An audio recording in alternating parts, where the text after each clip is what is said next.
Okay, അപ്പൊ നമുക്ക് ഇതാണ് ബയാസ് തിയറം എന്ന് പറയുന്നതിന്റെ equation. P of A given B, അതായത് probability of A given B. അതായത് ഈ ഒരു ബി എന്ന ഫീച്ചർ സംഭവിക്കുമ്പോൾ, അല്ലെങ്കിൽ ഈ ഒരു കണ്ടീഷൻ ബി എന്ന കണ്ടീഷൻ ട്രൂ ആവുന്ന സമയത്ത് എ എന്ന ക്ലാസ് അല്ലെങ്കിൽ എ എന്ന ഇവന്റ് ഹാപ്പൻ ചെയ്യാനുള്ള പ്രോബബിലിറ്റി ആണ് നമ്മളിവിടെ കണ്ടുപിടിക്കുന്നത്.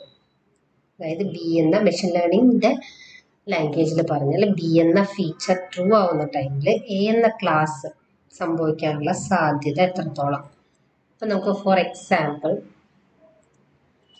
Pass or fail.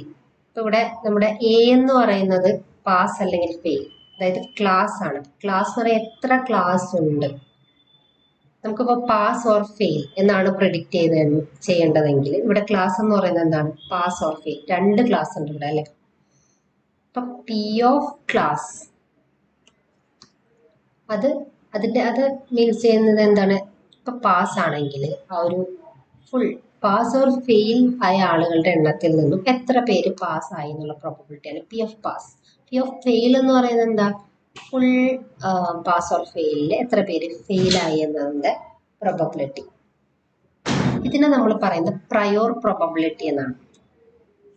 അതായത് ഈ ഒരു ഇക്വേഷനിൽ P of A given B എന്ന് നമ്മൾ പറഞ്ഞു. അതിൽ നമുക്ക് അതിനെ മെഷീൻ ലേണിംഗിന്റെ ലാംഗ്വേജിൽ P of class given X എന്ന് പറയാം. അതായത് ഇവിടെ എ എന്ന് പറയുന്നത് നമ്മുടെ ക്ലാസ് ആണ്. നമുക്ക് ഇവിടെ എത്ര ക്ലാസ് ഉണ്ട്, രണ്ട് ക്ലാസ് ഉണ്ട്, പാസ് ഓർ ഫെയിൽ. അപ്പൊ പി ഓഫ് പാസും പി ഓഫ് ഫെയിലും ഈ ഒരു ഇക്വേഷനിൽ ഈ പി ഓഫ് ക്ലാസ് എന്ന് പറയുന്നതാണ് നമ്മളിവിടെ നോക്കിയത്. അതായത് P of pass, P of fail എന്ന് പറയുന്നത് പി ഓഫ് ക്ലാസ്. ഇതെല്ലാം ആദ്യം നമ്മൾ കണ്ടുപിടിച്ച് വെക്കണം. ഈ കാണേണ്ട ഈ ഇക്വേഷനെ പറയുന്നതാണ് പോസ്റ്റീരിയർ പ്രോബബിലിറ്റി. നമ്മളിവിടെ ബയാസ് തിയറം യൂസ് ചെയ്ത് കണ്ടുപിടിക്കാൻ പോകുന്നത് എന്താ, കണ്ടീഷണൽ പ്രോബബിലിറ്റി ആണ്. അതായത് പോസ്റ്റീരിയർ പ്രോബബിലിറ്റി ആണ് നമുക്ക് കണ്ടുപിടിക്കേണ്ടത്.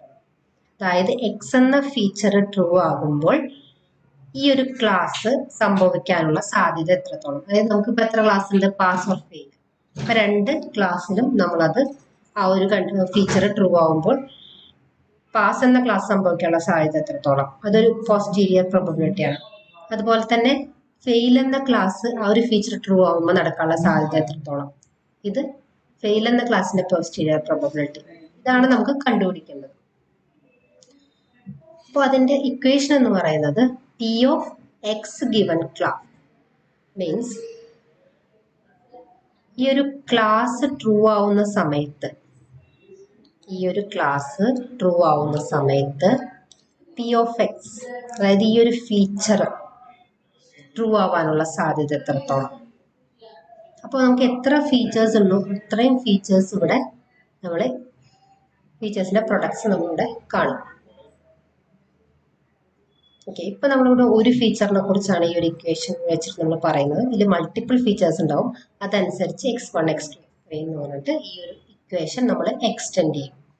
ഓക്കെ, അപ്പൊ ഇവിടെ പോസ്റ്റീരിയർ പ്രോബബിലിറ്റി ആണ് നമുക്ക് കാണേണ്ടത്. ഈ P of X given class എന്ന് പറയുന്നത് ലൈക്ലിഹുഡ് ആണ്, probability of the features given class. ഈ ഒരു ക്ലാസ്സിലേക്ക് ഈ ഒരു ഫീച്ചർ ഈ ഒരു ക്ലാസ് സംഭവിക്കാനുള്ള സാധ്യത എപ്പോ ഈ ഒരു ഫീച്ചർ ട്രൂ ആണെങ്കിൽ, അല്ലെങ്കിൽ ഈ ഒരു ഫീച്ചർ വരുന്ന സമയത്ത് ഈ ഒരു ക്ലാസ്സിലേക്ക് ആ ഫീച്ചർ വരാനുള്ള സാധ്യത എത്രത്തോളം, ആ ഗിവൺ ക്ലാസ്സിൽ തന്നിരിക്കുന്ന ക്ലാസ്സിലേക്ക് ഈ ഫീച്ചർ വരാനുള്ള സാധ്യത എത്രത്തോളം കണ്ടുപിടിക്കണം. അതിനെ നമ്മൾ പറയുന്നത് ലൈക്ലിഹുഡ് എന്നാണ്. ഈ പി ഓഫ് ക്ലാസ്, അതായത് P of pass or P of fail എന്ന് പറയുന്നില്ല പ്രയോർ പ്രോബബിലിറ്റീസ് ആണ്. അത് നമ്മൾ ഓൾറെഡി കണ്ടെത്തി വെക്കും. ദെൻ പി ഓഫ് എക്സ് എന്ന് പറയുന്നത് എവിഡൻസ് ആണ്, which is the constant across all classes, എല്ലാ ക്ലാസ്സസിനും. ഓക്കെ, അപ്പോൾ ഇവിടെ പ്രയോർ പ്രോബബിലിറ്റി എന്നുള്ളത് പി ഓഫ് പാസ് എത്ര കിട്ടി, 0.75, 3/4. മൂന്ന് പേരാണ് പാസ്സായിരിക്കുന്നത്. നമ്മുടെ ഡാറ്റ സെറ്റ് വളരെ ചെറുതാണ്. ഒരു എക്സാമ്പിൾ ആയിട്ട് നമ്മൾ പറയുന്നത്. അപ്പം അതായത് 3 പേര് പാസ് ആണെങ്കിൽ മൊത്തം പാസ് ഓർ ഫെയിലിൽ